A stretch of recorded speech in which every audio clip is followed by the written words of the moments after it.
Robin, good morning. Yeah, Newark Airport here still has the most cancellations in the world right now, and this may go on for weeks. And like you said, Robin, that major Real ID change starting today.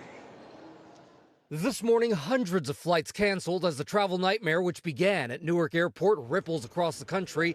At the heart of it, an outdated air traffic control system that the administration is looking to fix. We need to build a brand new air traffic control system. Secretary of Transportation Sean Duffy set to lay out his overhaul of the nation's air traffic control system, desperately needed after decades of neglect. These facilities have to operate as we're building new radar, fiber, radios, sensors. This after a major outage last week cut off communication and radar between air traffic controllers and airplanes around Newark Airport for 60 to 90 seconds. In newly obtained audio, you can hear that confusion. Pilots trying to make contact met by silence. And even when air traffic controllers were finally able to reach various planes, they were still unable to locate them. We don't have a radar, so I don't know where you are. And we now know it's not the first time. Similar radar and communication outages happening once a month from August to December at Newark. Radio communications alone also going down at least 8 times. It all comes as another big change hits airports. Real ID now in effect. Hours-long lines from coast to coast ahead of today's launch. This is my third attempt.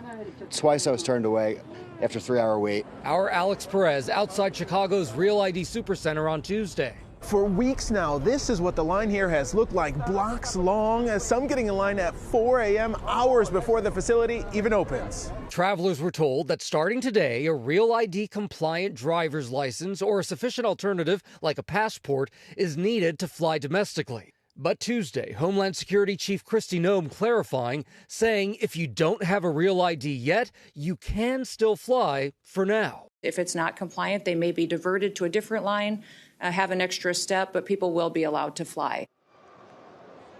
Okay, so here at Newark Airport right now, they aren't separating people without that Real ID just yet into a separate line. They're just keeping them in the same line and putting them through an extra screening process. So right now, I got to tell you, it's been pretty smooth, but you can see there's not a whole lot of travelers right now this morning.